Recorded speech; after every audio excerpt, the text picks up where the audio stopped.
Today I want to attempt a run of Pokemon Platinum using only the Steel type. We're staying in Generation 4, and the Steel type have a ton of resistances in this generation.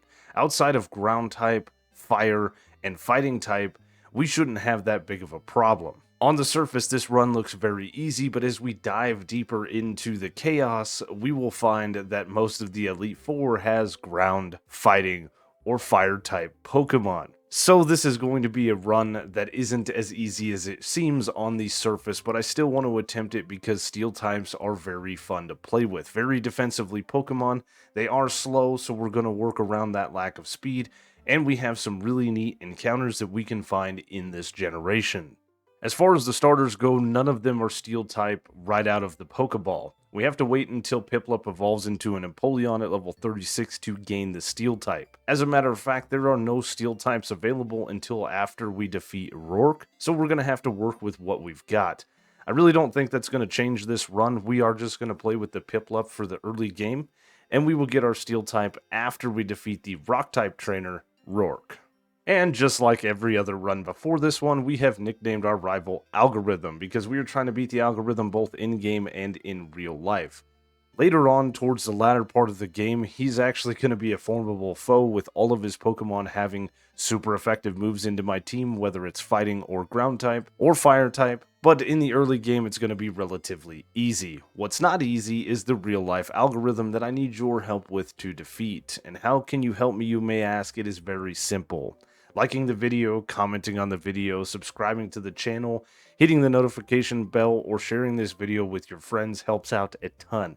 It doesn't cost you anything, and it takes like a couple of keystrokes or a couple of presses on that cell phone. It does help out tremendously, and thank you guys for the continued support. The last episode was absolutely amazing. One of my best videos to date. Almost my best video on the entire channel. It is not far off. And I think that video will see the top spot here in the next couple of weeks, as the channel does fluctuate from time to time. Again, thank you guys for the continued support, and if you want to continue chats like this, there is a Discord. I figured I'd throw that out one last time. The link is in the description down below. Give it a check out if you want to. It's a pretty chill place. I post things from time to time, so I hope to see you there. Let's meet our official starter here, Jack the Piplup. It has a naughty plus attack minus special defense and nature. Okay, this thing can be a bit of a mixed attacker, and there is a name theme. Can you guys guess it? As we enter Jubilife, there's some early game tutorial stuff that we have to finish, and then after this, the game opens up. We have to go talk to our rival at the trainer school. We have to talk to a guy to get a watch. We have to talk to some clowns in an order that would piss people off with OCD, and then we have to talk with the international police that is hiding behind a lamppost because he's so good at his job, Looker. Whilst all that stuff goes on, I wanted to talk to you guys for just a second. This isn't story time.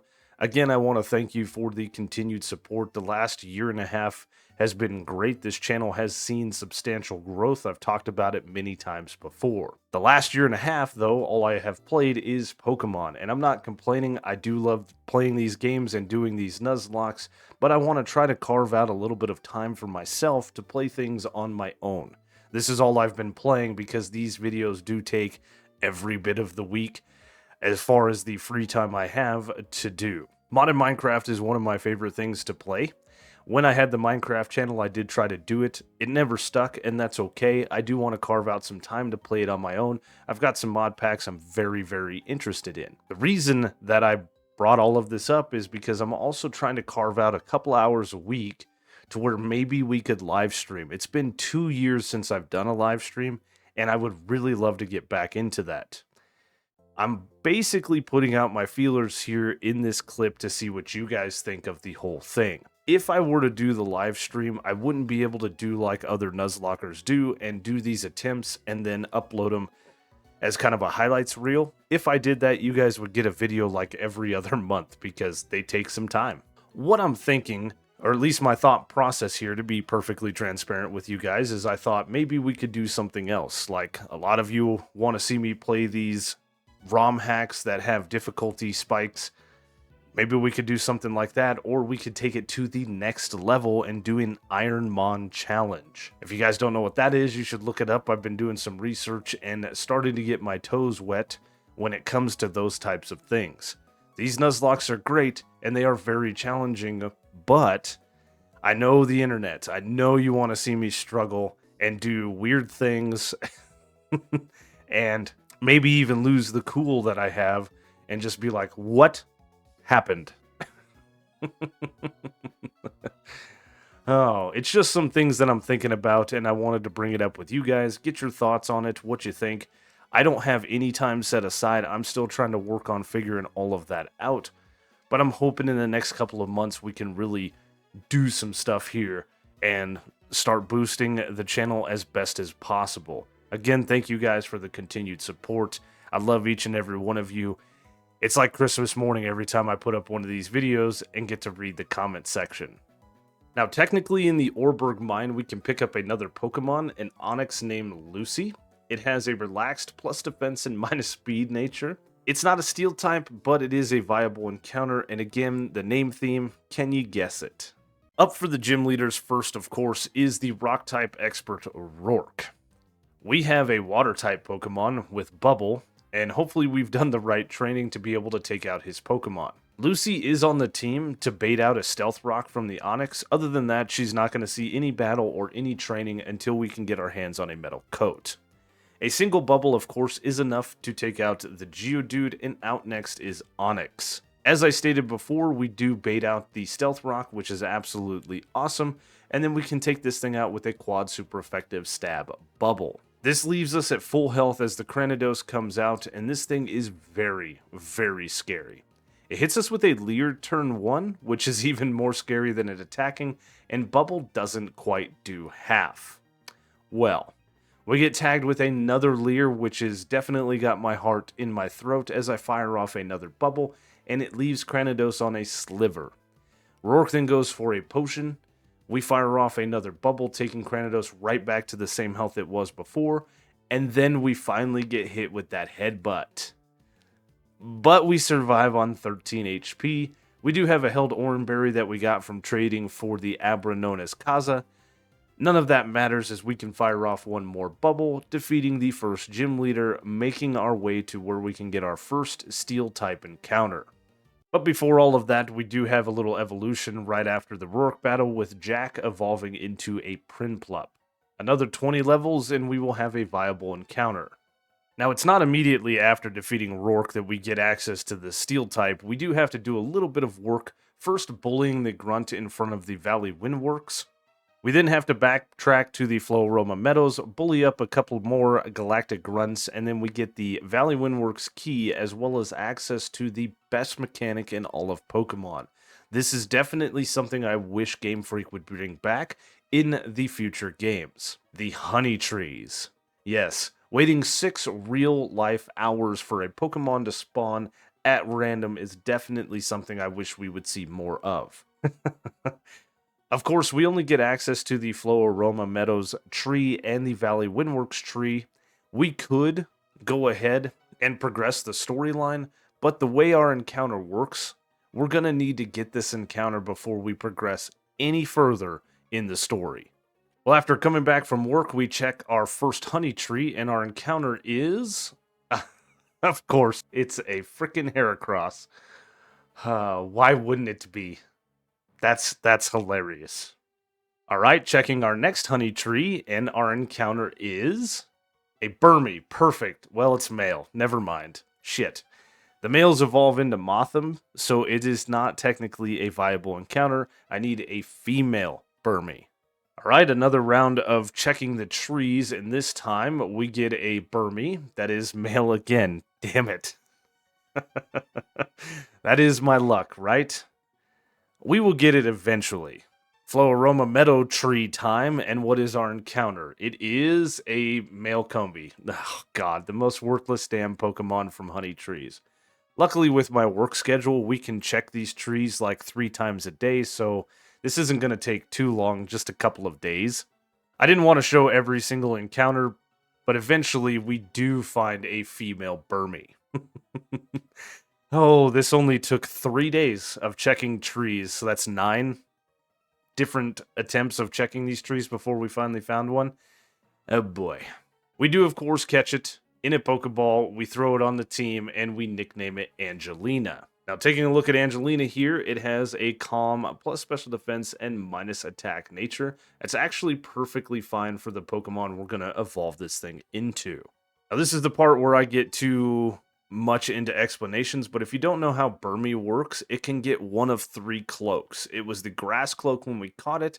If we battle in a cave, it turns into the sand cloak. We don't actually have to battle the Zubat here, we can just run. Upon evolution at level 20, we will keep whatever cloak it is that we're in. So a sand cloak would leave us as a ground bug type.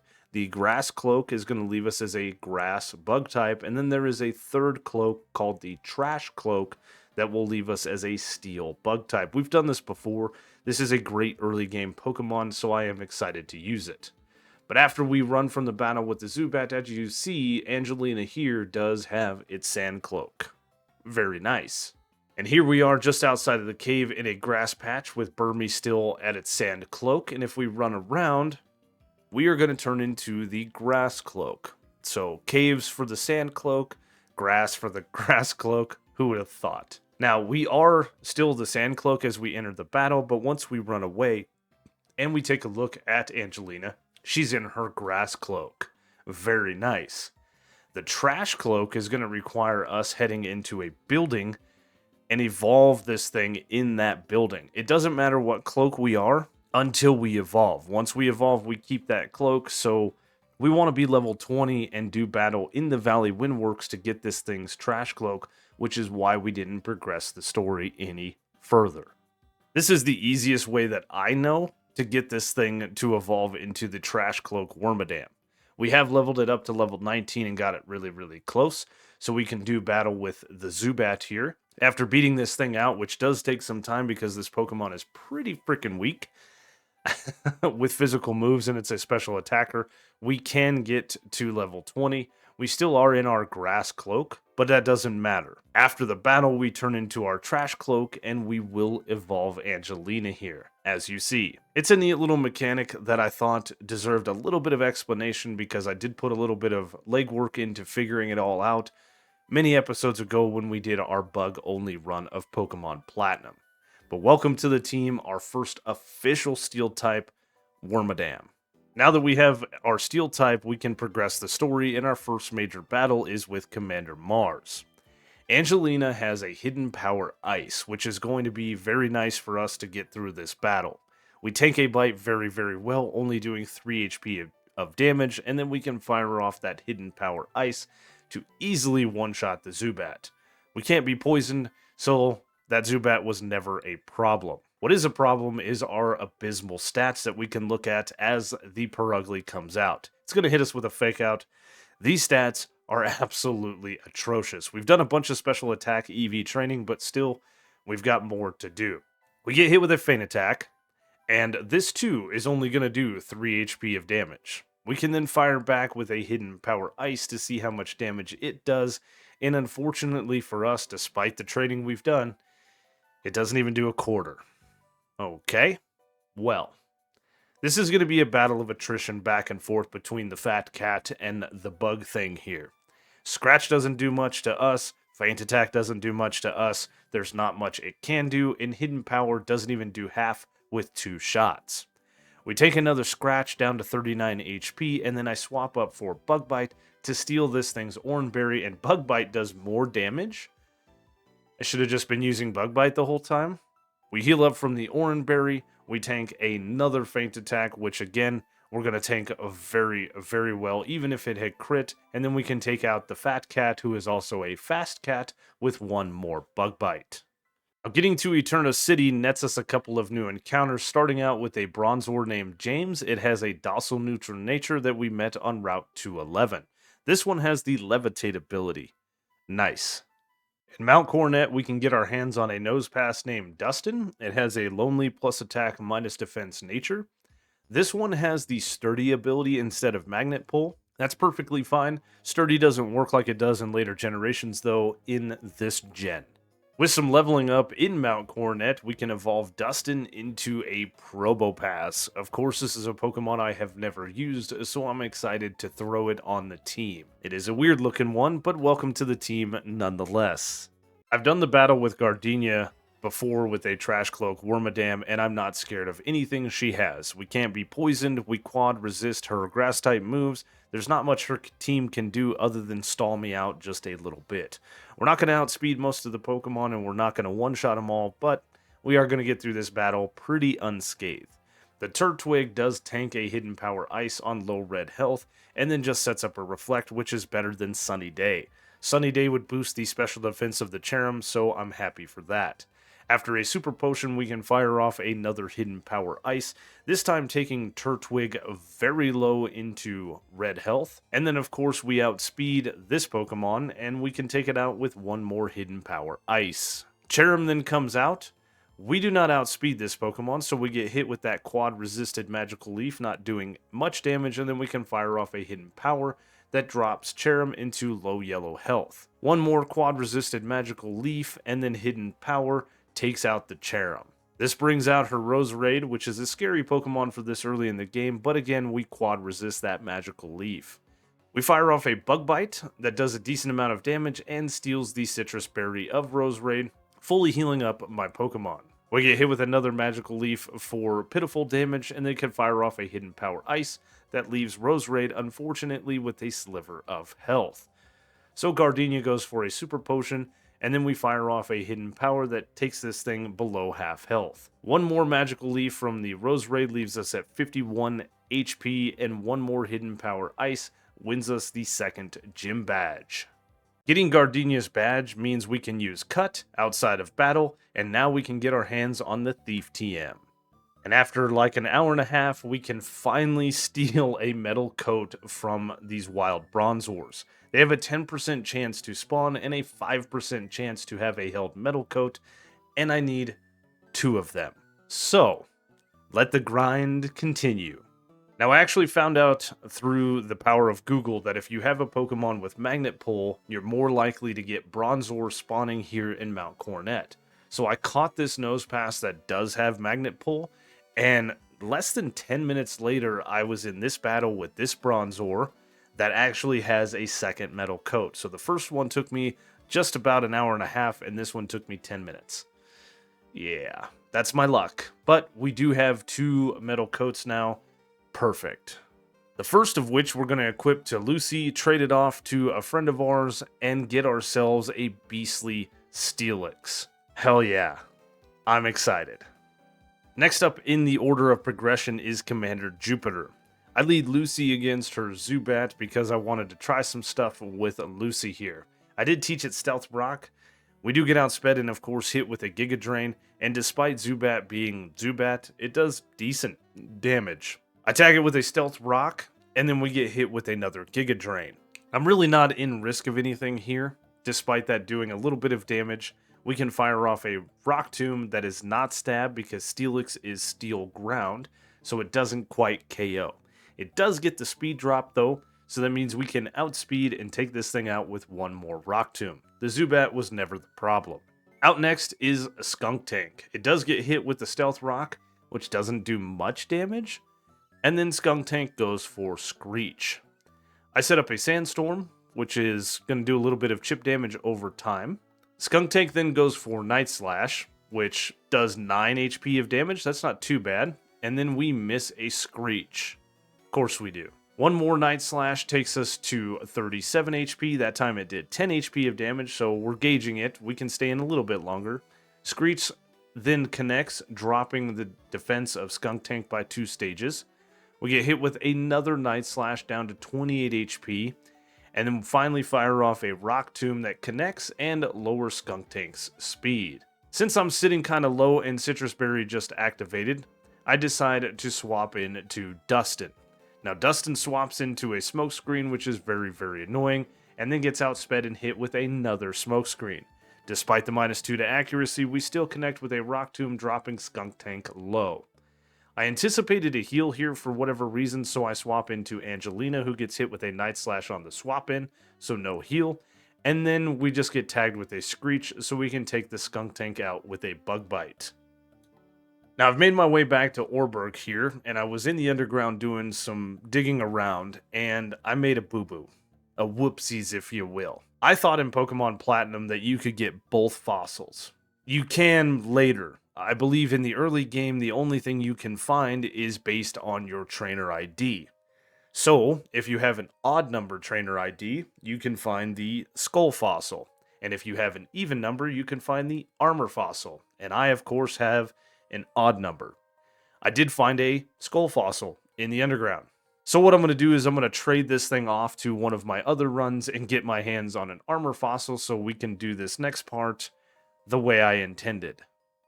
And let's meet Seth here. Seth, the shieldon, has a hasty plus speed minus defense nature. That's perfectly fine. It has sturdy. This is a great little Pokemon that I am excited to use. I'm not really worried about Fantina and her ghost types. I do have a plan here. As she leads out a Duskull, I lead Lucy. Now the plan here is to just take all these Pokemon out as quickly as possible. We go for Rock Tomb turn 1. It does lower Duskull speed, which doesn't matter because we outspeed. And then we get hit with a Pursuit, which is really random. I don't know why it did that. I'm going to tag this thing with a Screech so that hopefully we can take it out with one more Rock Tomb. It goes for a Future Sight setup, which I figure this thing would go for Will-O-Wisp. We miss a Rock Tomb, and then Duskull does what I thought it would do, going for a Will-O-Wisp. I was planning for this, though, with a held Rost Berry, so we can cure off the burn, and we do connect with another Rock Tomb, which fortunately for us, with the defense lowering of Screech, is enough to knock out the Duskull. This baits in the Mismagius. Now my plan here is very simple. We're going to try to hit this thing with Screech and maybe lower its speed. We get hit with a magical leaf that we tank fairly well, 58 HP, and we fire off a Screech. Part 1, done. We then get tagged with a Confuse Ray, which is very annoying. We then, of course, hurt ourselves in Confusion. I don't want to risk anything here, not this early in the game, so I swap into Angelina. Angelina quad resists the incoming magical leaf, and then we get tagged with a Confuse Ray, which is very annoying. Doesn't matter, we break through Confusion to nail a Thief for well over half of Mismagius' health, but also steal her Citrus Berry, which is absolutely amazing. We then tank a Shadow Ball very nicely and break through Confusion a second time to fire off a Thief to take out the Mismagius. Last out is her Haunter, which is a physical Haunter, so it's not going to be able to do much to us. I do decide to swap because of our Confusion into Dustin, and Haunter goes for Hypnosis, which misses. It goes for Hypnosis again and misses, and we can fire off a Thunder Wave that paralyzes, allowing us to outspeed, firing off a Rock Throw that just gets a critical hit to one-shot. Perfect. Leaving Hardhome, we of course have a rival battle with Algo, who leads with a Staravia, and I lead Lucy. Lucy's out there to soak up the Intimidate very nicely. We do of course get outsped because why not?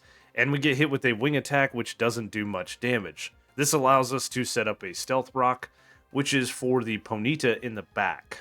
I do switch then into Dustin, and Staravia is going for Double Team.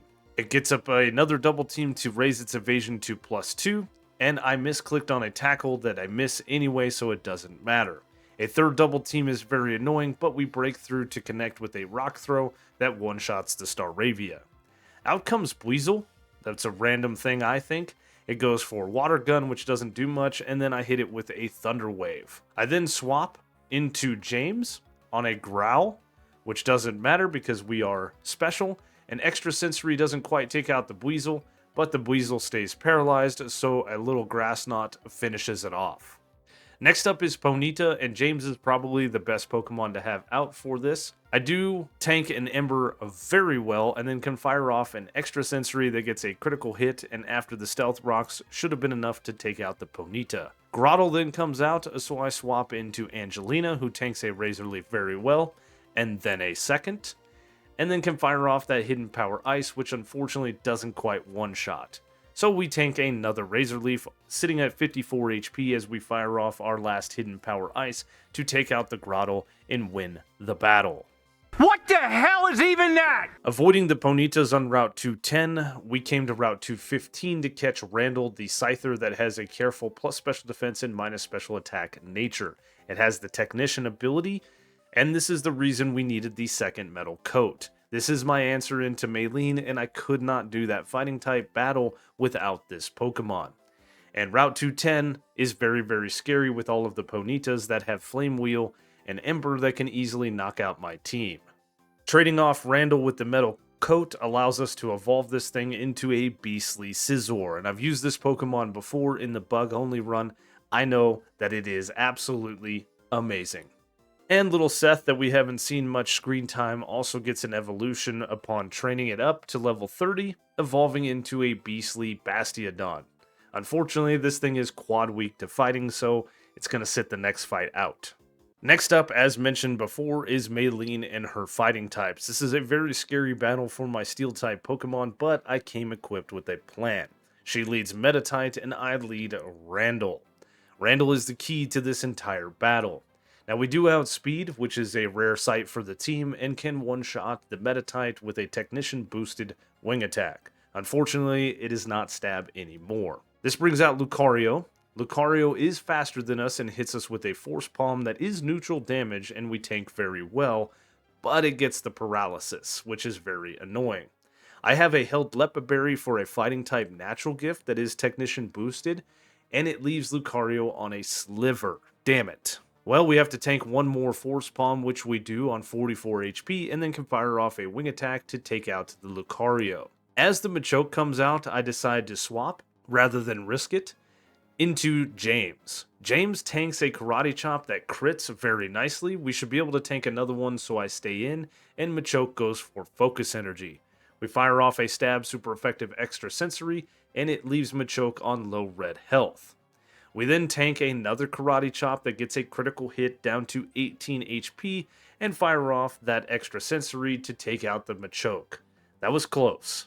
With the level cap raised, we can start getting some evolutions on the team, starting out with James evolving into a beastly Bronzong. This is my answer into all ground-type Pokemon. And just before taking on the rival and Crasher Wake, we can evolve Jack into an Empoleon, finally getting our starter into a Steel-type, and we can put this thing on the team. Very nice. So we're in Pastoria, and we have another rival battle, but we're getting to the point where we can start getting good move sets and better moves for our Pokemon. We've got a ton of shards from the time spent in the underground and grabbing them from the overworld, so we've taught a couple of Pokemon some good moves, but we still have a little ways to go. Staravia leads out, we soak up the Intimidate, it goes for Double Team, and then we can fire off an extra sensory because we are a special type Pokemon instead of physical, one-shotting the Staravia. This, of course, then baits in his Ponyta. I swap immediately into our newly evolved Jack on a Tail Whip. Okay. We then fire off a priority Aqua Jet that gets a critical hit to one-shot the Ponyta. Very nice. Grottle is out next. I should teach Jack Ice Beam, but we haven't yet. I'm going to swap into a Pokemon that we have been putting work into, though, Dustin. Grottle just goes for Withdraw. And then we outspeed and hit it with an Ice Punch that doesn't quite do half because of the raised defense. It goes for Withdraw again, so Ice Punch does even less. That's very annoying. Another Withdraw is just starting to piss me off as we switch it up for a Rock Slide. And then we hit this thing with one more Ice Punch to take it out. This just leaves his Buizel, which is not a Pokemon I'm worried about, even though it goes for a Growl. We can hit this thing with the newly learned Thunder Punch and one-shot it. You know, I had a plan going into Crasher Wake, and sometimes plans go really good, and then sometimes they go really bad. Against the Gyarados, I lead James. James's whole purpose is to soak up the Intimidate, and then I have the held Zoom Lens to give us a 20% boost to our accuracy because we are outsped. Gyarados goes for Waterfall turn 1, and we should be able to tank this no problem. What happens, though, is we get flinched. Gyarados then goes for a second Waterfall, and we get flinched again. We then get hit with a Brine because we're below half health, and we tank it very well, sitting at 47 HP before we can finally fire off a Hypnosis, putting this damn thing to sleep. As we swap into Dustin, the Gyarados stays asleep, and then of course it stays asleep again, so we can fire off a quad super effective Thunder Punch that takes out the damn Gyarados. As Quagsire comes out, I figured this thing would go for Yawn, so I swap into Seth, but I was wrong. It hits us with a Mud Shot. We should be able to survive a non-critical the next turn, so I go for Taunt, and this thing is still going for Mud Shot, which hits us all the way to 1 HP. Well shit.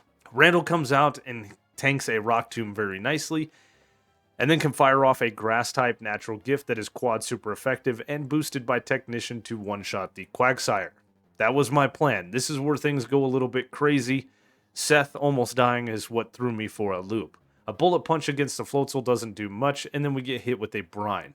I did that because we are outsped and hit with another Brine, dropping us to 37 HP.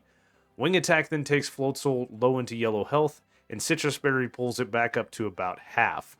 I need to swap, so I swap into Jack, who gets hit with a Brine on the swap in, tanking it very well. Another Brine drops us to 85 HP, and I go for a Swords Dance. I then go for the Priority Aqua Jet, which is just enough with the critical hit to take out the Floatzel. In Celestic Town, talking to Cynthia's grandma, we get to finally officially meet Cyrus. We've seen him over and over again in various locations, but this is the first time we get to meet him and find out who exactly he is. We also get to battle him for the very first time. The Cyrus battle in the Distortion world is going to be a tricky one that I will have a plan for when we get there. Starting out though, his Pokemon are not that difficult. The Screeches from Sneasel is very annoying, but we can take it out with a Stab Rock Slide. The Golbat is going to hit us with a Supersonic, which is very annoying. Thunder Punch doesn't quite take it out. I should have stuck with Rock Slide, but it's inaccurate. I swap into James on a Hyper Potion, miss a Supersonic from the Golbat, and then Psychic doesn't quite take that damn thing out. So, Bite, Supersonic miss, Psychic takes it out. Murkrow then comes out. This battle is not going as easy as I thought it would. Nightshade is very scary because we can be taken out very easily, but we connect with a Rock Slide to finally take that thing out. With access to Surf, we head to the Fuego Ironworks to get our next teammate, a Magnemite named David that has a Calm plus Special Defense and minus Attack nature. Of course, it has Sturdy that doesn't work. This is a great Pokemon, you know it and I know it. Magneton is an absolute beast, but we get another evolution in this game. One level is all it takes to get our first evolution, with David going from a Magnemite to a Magneton, and as I said before, we know this is a beast, but we're not stopping here. Backtracking to Mount Coronet and gaining a single level allows us to evolve David from a Magneton into a Magnezone. This is a beastly Pokemon and a welcome addition to the team. What better way to introduce a new team member than a battle with your rival in Canalave City? He leads with his fully evolved Staraptor, and his team is starting to get a bit scary. But David, with the choice specs and the Thunderbolt TM we got behind the Valley Windworks, is going to easily one-shot that chicken. Rapidash comes out, and it too falls to a Stab specs-boosted Thunderbolt, and that was a great showing from David, its first time out. Heracross is out next, so I pivot into Randall, who tanks a Brick Break very nicely. We then have to tank another one. Again, it's neutral damage, so we do on 42 HP before firing off a quad super effective Technician boosted Wing Attack, one-shotting the Heracross. This brings out Floatzel. I could swap into David here, but I decided to bring out Dustin. Randall does get hit with a Pursuit before it heads out, and Dustin comes in getting hit with a Priority Aqua Jet. Thunder Punch then leaves Floatzel low, so we have to tank another Aqua Jet, which is very annoying, but a Thunder Punch takes it out. The reason I wanted Dustin in is because Torterra is his last Pokemon. We do have to tank a Razor Leaf, which we do very well, and then we can fire off a quad super effective Ice Punch that easily one-shots the Torterra. There was a plan there. It was a little bit risky, but we did it. The critical hit didn't matter. So I'm in the Iron Islands. We've just made it to the back. We got the Riolu egg from Riley, and we are just outside the chamber where you can eventually find Registeel. There's a metal code in here. We already picked it up, and I want to explain a little bit about the Regis. So this is going to get a little over-explained, as some of you complain about, but I want to talk about it nonetheless. Because in that chamber, you can eventually find a Registeel, which is a viable encounter, and I would use in this run. However, The only way to get the Regis is you need an event regigigas that was distributed via Toys R Us way back when.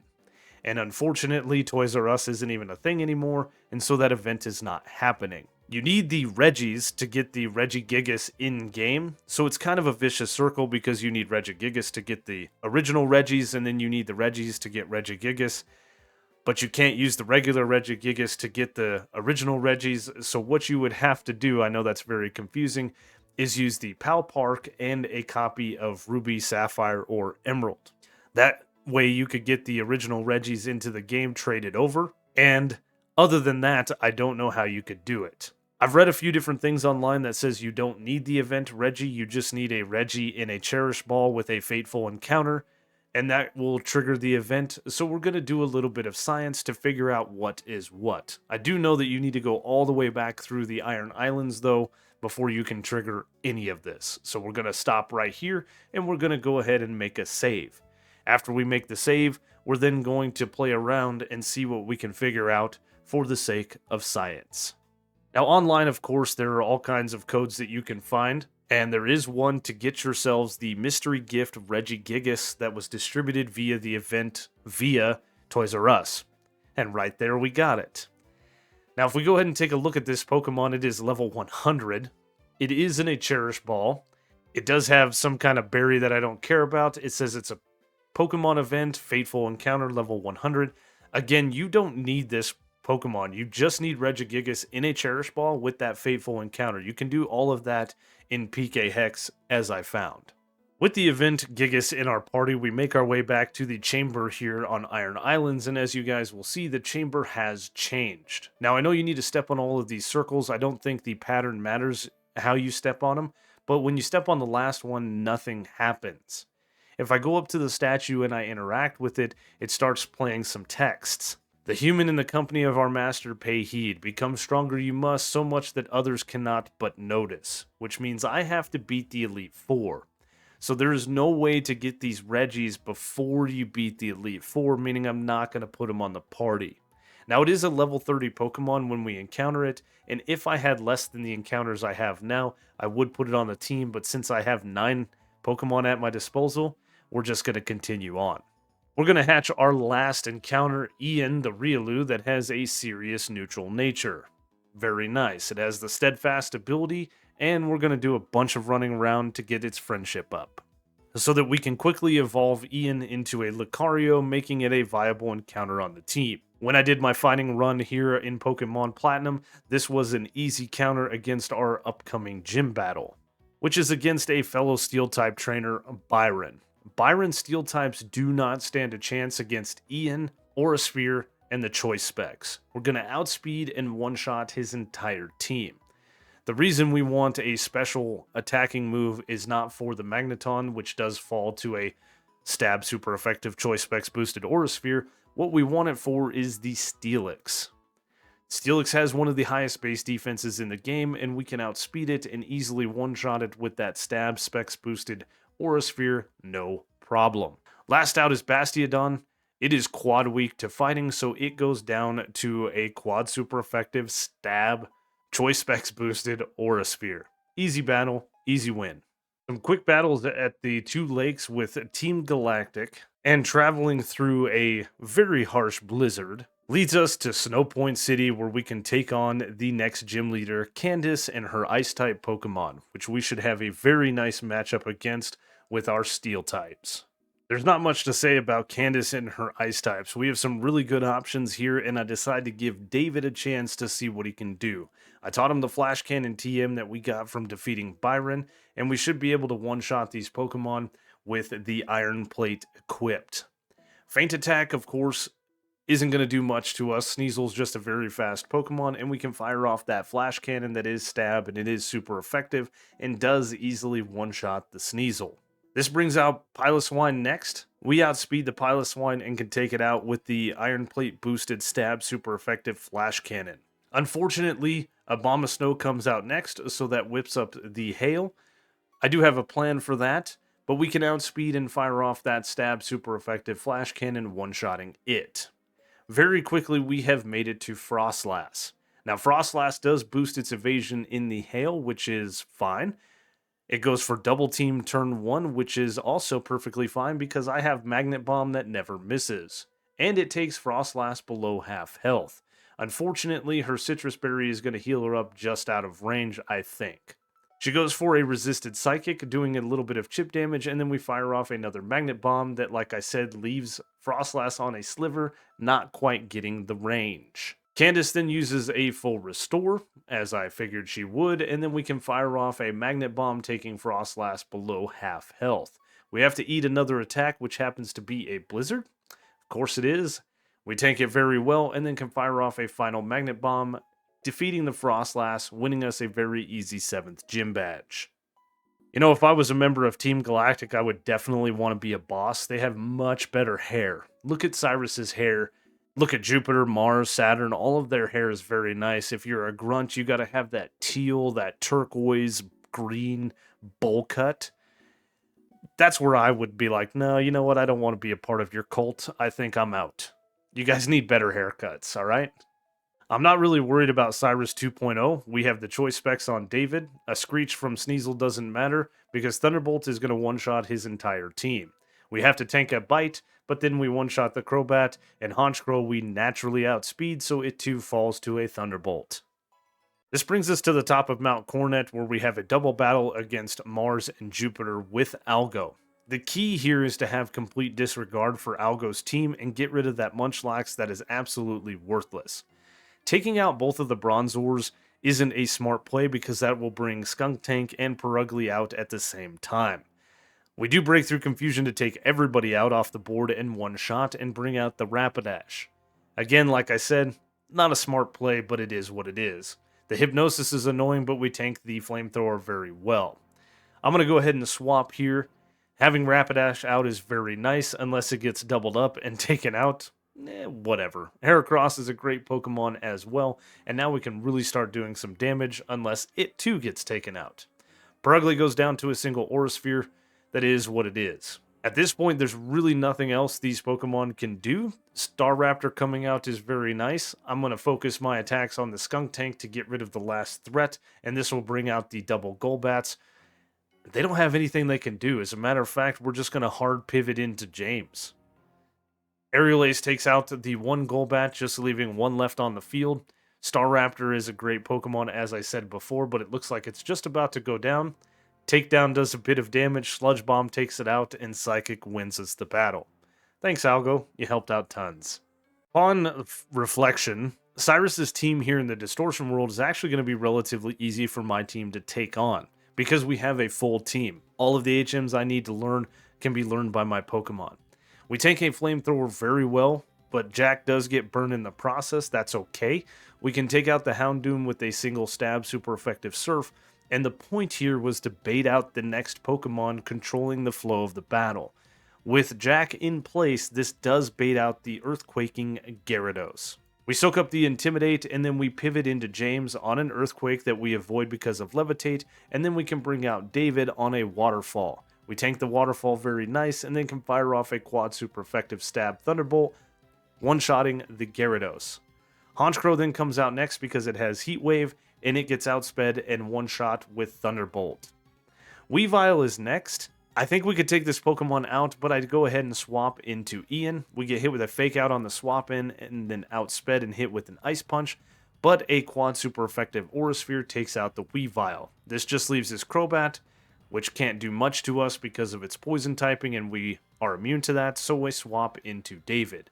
We take an Air Slash perfectly fine, and then a second one before a stab. Super effective Thunderbolt takes out the Crobat, winning us a very easy Cyrus battle. The last gym trainer before the Elite Four, Volkner and his electric types, are going to be relatively easy to take on.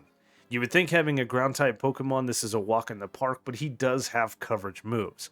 Not on his Jolteon. His Jolteon goes for Iron Tail that misses, so a stab super effective Earthquake that we got from the Wayward Cave a long time ago is enough to easily one-shot the Jolteon. This brings out the Raichu. Raichu has Focus Blast. It does what Focus Blast does and it misses. We then hit a stab super effective Earthquake to easily one-shot the Raichu.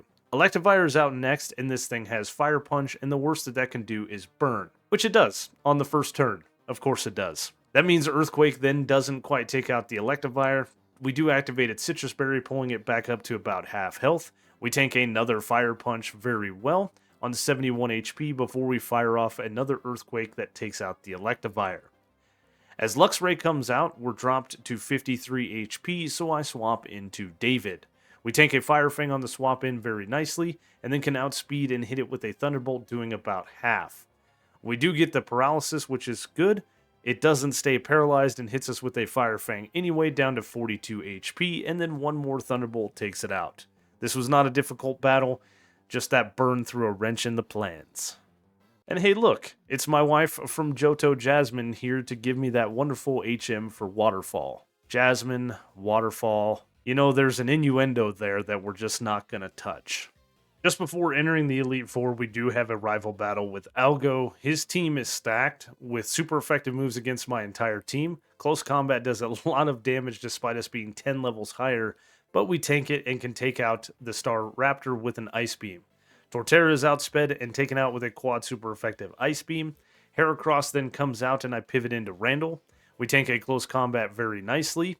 Then, of course, we stay in, get outsped, and tank another one on 24 HP. That was a bit risky, but a quad super effective wing attack takes it out.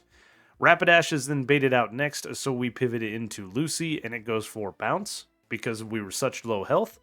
It comes down from Bounce, and we can take it out with a stab super effective Earthquake. Floatzel then comes in, and I thought about staying in for just a second, but I decided to swap into David. This thing's going for Brick Break, so we're going to have to tank 2 of those because it outspeeds us before a Thunderbolt one-shots it. This just leaves his last Pokemon, which is a beastly Snorlax. It does have Earthquake, so I swap into James, who's going to wall this thing very well. I am worried a bit about its Crunch, but we fire off a Psychic that gets a special defense drop, and then we tank the Crunch and take it out with another Psychic. With a little bit more training under our belts, here's the team ready to go. Randall the Scizor with Iron Head, Natural Gift, Wing Attack, and X-Scizor.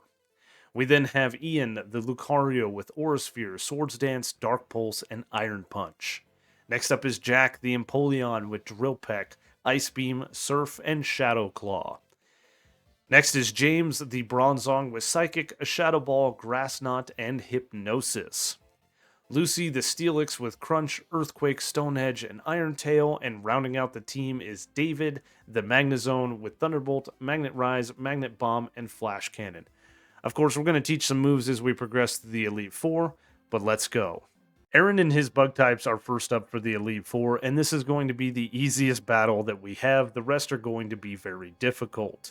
Now, I'm leading Lucy against the Yanmega, which seems a little bit weird, but we are going to be outsped, and I have a held Zoom Lens. Yanmega sets up a double team, which is very annoying, but that 20% boost to accuracy because we're outsped means that we do connect with a quad super effective Stone Edge, which is enough to easily one-shot the Yanmega, considering we're 10 levels higher. This brings out Heracross. We do get outsped and have to tank a close combat, which we do just above half health, and then we can fire off a Stone Edge with the lowered defense that takes this thing into low yellow health. Heracross then switches it up to Night Slash, which I think is smart AI, rather than lowering its defense again with close combat. A Stab Earthquake takes it out from there despite it being resisted. Vespiquen comes out and does hit us with an attack order. If it went for defense order, our Stone Edge wouldn't have KO'd, which we connect with and KO. Critical hit didn't matter. This brings out the Drapion, and as long as Ice Fang doesn't freeze, we're fine. It gets the flinch, which I can work with. We get hit with a second Ice Fang down to 67 HP before I fire off that Stab super effective Earthquake to one-shot it. Scizor comes out, and we could take this thing on no problem, but I decide to have a mirror match switching into Randall.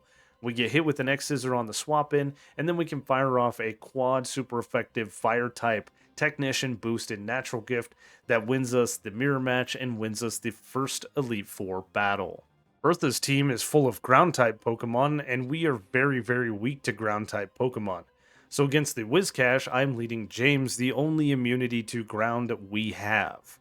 Unfortunately for me, Whiscash goes for Aqua Tail turn 1. We are outsped, and it does a decent amount of damage. We can then fire off a quad super effective Grass Knot, and it's not going to be enough to KO this thing. I don't have the metal plate equipped. I have to have something else for a future Pokemon.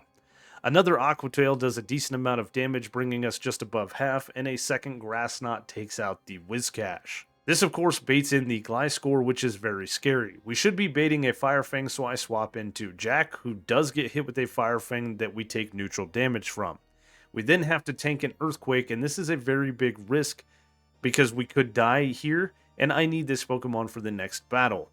Luckily, we go unpunished, living on 11 HP as we can fire off a quad super effective Ice Beam to take out the Gliscor.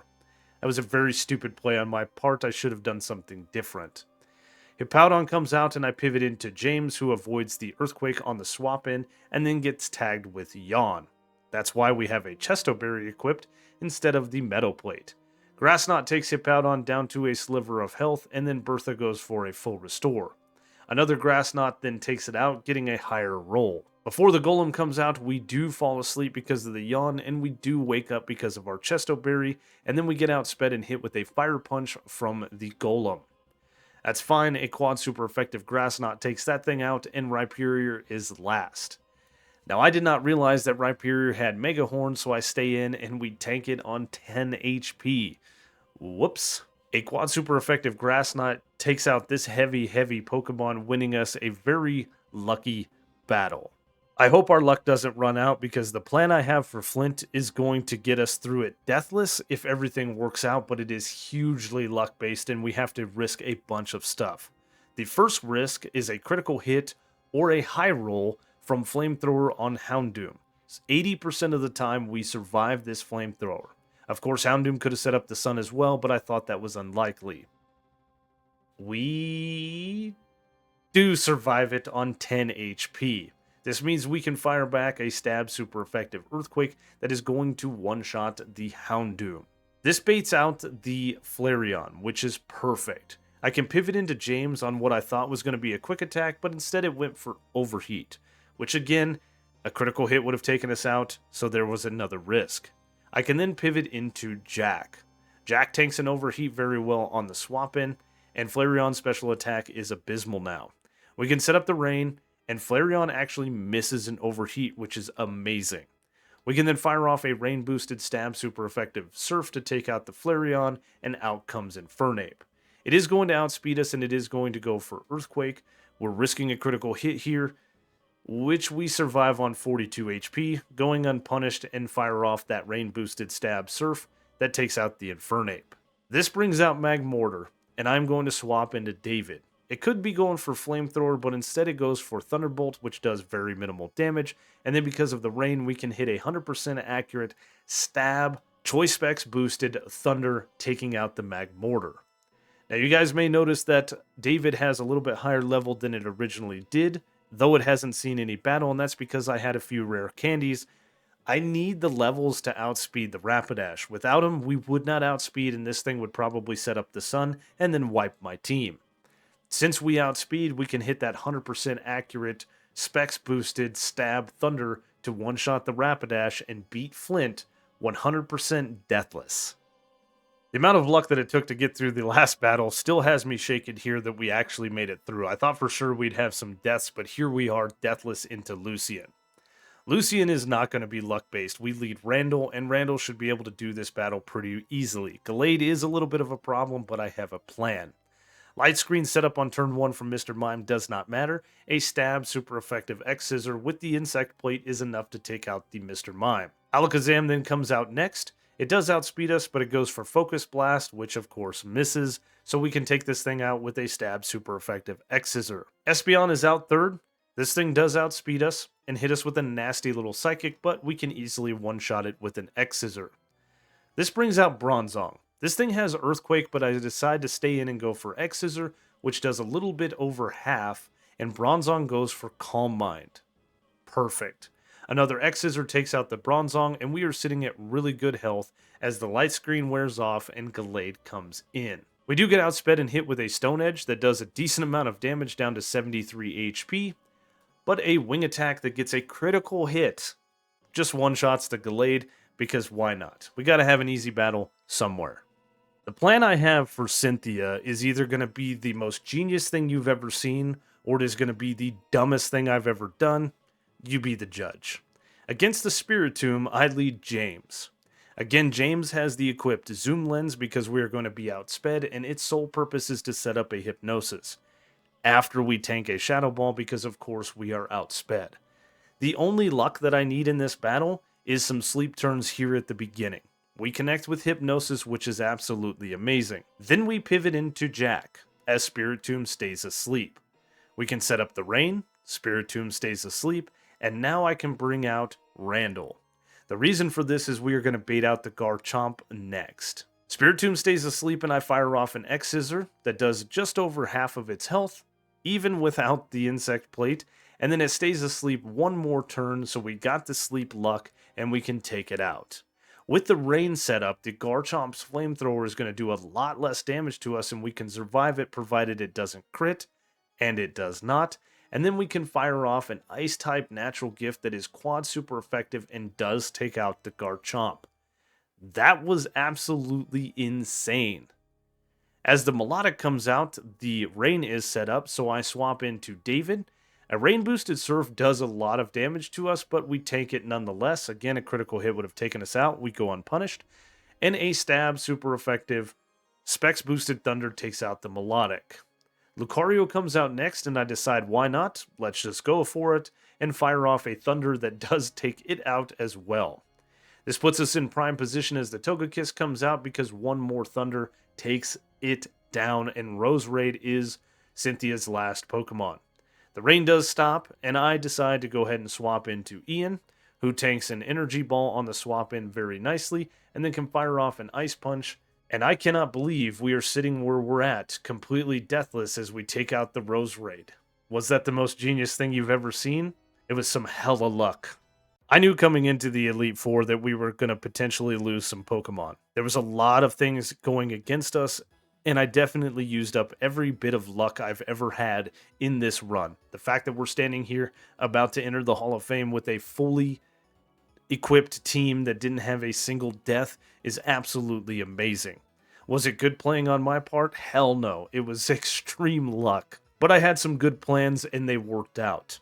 We could have easily lost to Flint. We could have easily lost to Cynthia. Hell, Bertha could have taken us out too. You know, to be honest, James's bug types could have proven a little bit difficult for us and we could have lost a Pokemon there. No matter, we're going to be inducted into the Hall of Fame and the RNG gods have smiled upon this run. I hope you guys enjoyed it. I had a ton of fun playing with the steel types. This was great. Trying out different strategies and being able to use things like the zoom lens that rewards you for being slow was pretty awesome. If you guys enjoyed the video, you knew the routine, leave a like, leave a comment, consider subscribing if you made it this far. Thanks for watching, and I will see you on the next one.